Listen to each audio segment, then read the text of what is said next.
Allez, alors du coup. Donc du coup, les chats obèses-garous de l'espace contre les robots mutants, ça c'est le titre que mon générateur a proposé et je suis tombée amoureuse direct. J'ai même pas cherché plus loin, j'ai dit ok ça, tu me l'as vendu. Et donc l'idée, c'est que on a sur une station spatiale absolument idéale, voilà, des chats qui vivent dans le bonheur. Hein, ils dorment sur des coussins, ils jouent avec des pelotes de laine. Et voilà, ils branlent rien dans l'espace. Qu'est-ce que je te dise? Ils ont la vie rêvée comme d'habitude tous les chats. Voilà. Et un jour, leur station parfaite est envahie par d'horribles souris mécaniques. Des chats, quoi, oui. Et en fait, ces souris mécaniques, elles sont envoyées par les affreux robots mutants qui veulent prendre possession du pointeur laser stellaire. Voilà, que les chats, évidemment, ont en leur possession. Dans leur salle du trésor, je crois, qu'est-ce qu'il nous a dit? Le pointeur laser, il est caché quelque part, c'est un trésor très très très important pour les chats, et donc les robots mutants, ils veulent choper le truc aussi, et ils envoient ces souris mécaniques pour envahir la station et trouver le pointeur laser. Oui, ChatGPT, écoute, il m'a vraiment vendu du rêve aujourd'hui. Hein. Il y a vraiment des fois où il fait de la grosse merde, et c'est pas du tout intéressant, et aujourd'hui c'était rigolo. Donc là, il a fait une liste de missions. Toutes sont pas forcément super intéressantes, mais donc j'en ai chopé une pour en faire la première de la série. Et donc c'est la rébellion des souris mécaniques. Et après, il peut y en avoir d'autres. Il y en a qui sont assez rigolotes. Du coup, ça se passe sur la station spatiale. Là, il nous a fait une vague présentation de la station pour qu'on ait une idée de comment ça se passe. Bien sûr, ça se passe lors de la fameuse fête annuelle de la laine, hein, parce que ça c'est super important pour les chats, tu penses bien, d'accord. Quelques lieux secrets aussi, histoire de faire des trucs fun. J'ai bien aimé le sanctuaire de la Patte d'Or.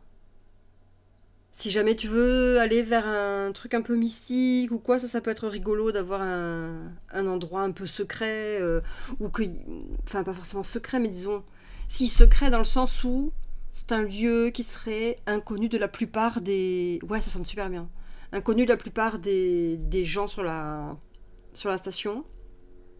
Note qu'il n'a pas encore bien compris la notion de garou, c'est-à-dire que pour lui, il part du principe que les chats garous, ils sont chats tout le temps. Alors qu'en fait, le principe d'un garou, c'est que le reste du temps, t'es humain. Mais bon, on va pas s'attarder là-dessus. Donc après, la salle des archives secrètes, le tunnel interdimensionnel qui peut, si on arrive à le réparer, parce que sinon c'est trop cheaté, les machins comme ça. Mais si on arrive à le réparer, ça peut faire apparaître un allié ou un objet qui va nous aider ou un truc comme ça. Il y a le salon des gadgets bizarres, le cimetière des jouets laser, enfin voilà, des trucs sympas. Et après, donc, pour la création de personnages, tu choisis un trait de personnalité, et ces traits de personnalité, en fait, ils vont te donner des compétences spéciales. Donc il y a des trucs assez sympas, genre explorateur intrépide, liberté féline, c'est il arrive à s'échapper facilement. Charme social, détective curieux, camouflage timide, humour infectieux, détermination inflexible, logique brillante. Et après, tu as des compétences globales que la plupart des joueurs peuvent choisir, genre griffe acérée, charme félin, agilité féline. Enfin, faut voir, hein, tout ça, c'est données brutes comme ça, donc il faut sens de l'odorat développé, lancer de pelote, de laine précis, pouvoir du ronronnement apaisant. Déguisement furtif, expert en technologie féline. Le tunnel, comme dans Mario, ça t'emmène dans des coins un peu parallèles. Oui, ça peut t'emmener éventuellement dans d'autres endroits du vaisseau, dans d'autres niveaux. Après, bon, bah, les ennemis, c'est les souris, hein. Donc là, c'est là qu'il nous a dit, ouais, du coup, les souris, en fait, elles veulent le pointeur laser stellaire pour le remettre au robot mutant. Donc voilà. Et ce qui est intéressant, c'est que potentiellement, elles sont au courant de ce que veulent faire les robots mutants. Et c'est comme ça que les chats, ils vont apprendre l'existence des robots mutants. Après, dans Mystère et Secret, voilà, là, on a essayé de développer des trucs. Après, donc voilà, ici, on a un secret, par exemple, il faudrait, enfin, dans les quêtes supplémentaires possibles, découvrir les origines mystérieuses des chats. Parce que du coup, on ne sait pas forcément d'où ils viennent, tout ça. Pareil pour le pointeur laser stellaire. Après, il a fait un truc qui s'appelle la légende de la laine cosmique. Il y tient beaucoup à la laine cosmique. De toute façon, quoi qu'on fasse, il fait un machin cosmique. Il est à fond sur les trucs cosmiques. Je sais pas pourquoi. C'est son amour du New Age. Il met toujours un machin cosmique. Donc voilà, faut pas s'affoler quoi. Après, il nous a fait une liste de dangers et de pièges. Et ça, c'était assez sympa. Il y a eu des trucs hyper rigolos, de genre le labyrinthe sourimatique. Mais bon, je pense pas que les souris, elles prennent le temps de construire un labyrinthe, mais le nom m'a fait vraiment trop rigoler. J'ai bien aimé le rayon de réduction, parce que ça, c'est trop rigolo. Ça fait rapetisser les chats à la taille des souris. Le champ de gel mécanique, donc ça fait des zones difficiles à traverser pour les chats. Le piège à laine. Le piège à laine, ça c'est terrible. Les sentinelles électriques. Ça c'est... Voilà, le piège à matière glissante. Donc ça c'est... Je trouve que ça fonctionne bien. Globalement. Après, dans les dangers supplémentaires qui sont pas liés aux souris, t'as des pièges environnementaux. Genre chute de débris spatiaux, panne d'oxygène temporaire, des radiations, des rats qui seraient dans des zones abandonnées, des robots de nettoyage défectueux qui pourraient les attaquer, des pertes de gravité, des drones espions. Il y a des choses quoi, il y a des choses à placer sur la carte, ça peut être ou à faire popper comme ça, genre si les personnages ils vont trop vite et que le MJ il a besoin de gagner du temps wifougueux. Donc voilà, ça c'était intéressant. Et puis après, je lui ai demandé une liste d'objets pour du loot. Voilà, donc on a différents trucs, on a encore la laine cosmique, voilà. Moi j'ai ajouté mon truc à la fin, j'ai ajouté, tu vois, un pull ou un manteau en laine cosmique, un peu comme une cotte de maille en mithril. Mais genre pour les chats-garous, quoi. Voilà. Ficelle interdimensionnelle. Enfin, il m'a trop fait rire. Donc, après, potentiellement, je lui ai demandé de l'équipement. Donc, on a le laserisateur. Mais après, il y a plein de trucs. Je crois qu'il n'a pas réalisé que c'était à double tranchant. C'est-à-dire que si tu équipes un chat d'un laser, la moitié de son équipe va courir après la lumière.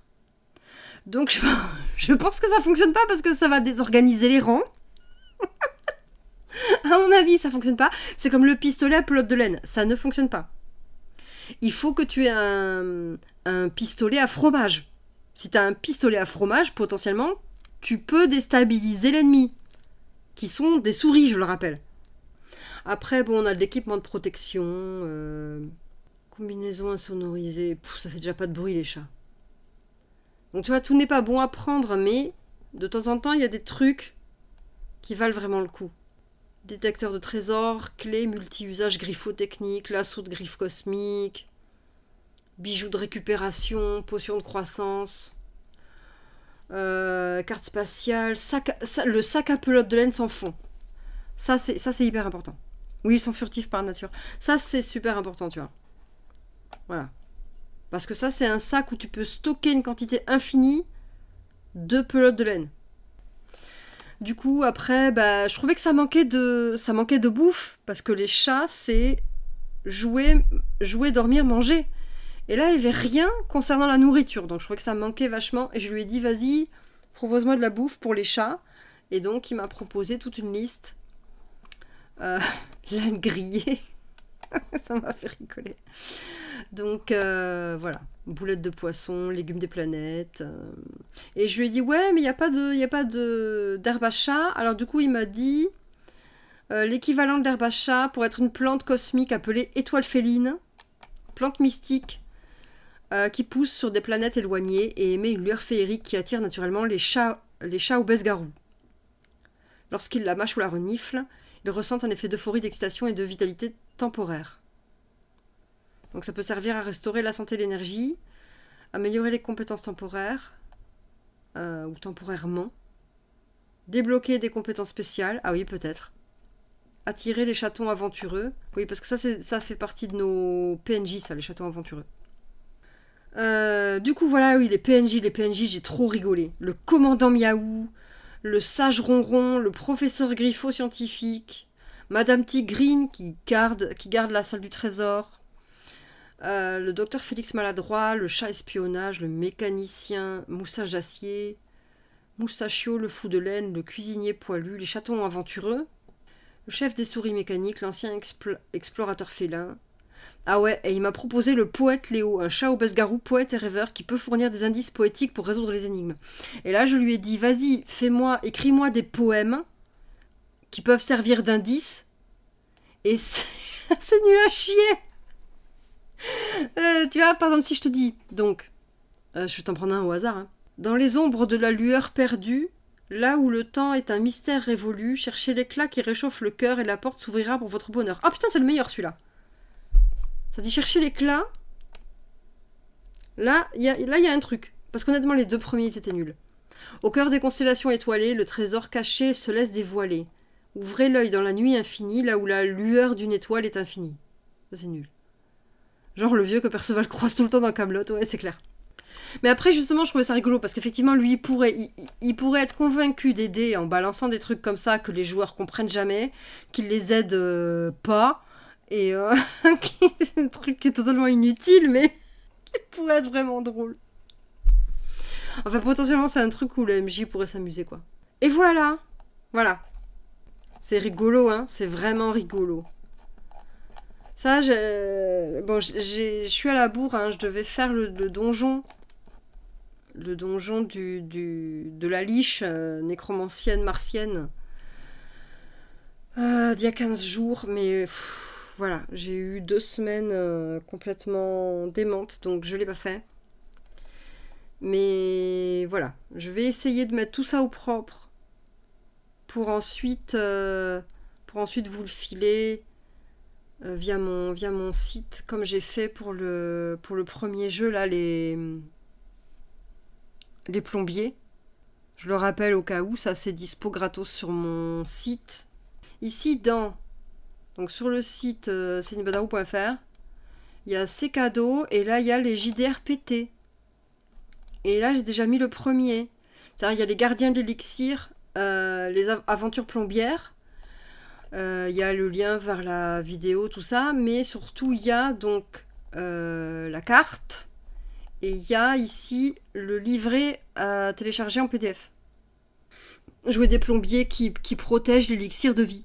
C'est important. Faut pas hésiter à aller télécharger le PDF. Voilà. Plein de bisous, bonne fin de journée, et vite, c'est l'heure du goûter. Tout le monde au goûter. C'est parti. Plein de bisous. Ciao, ciao.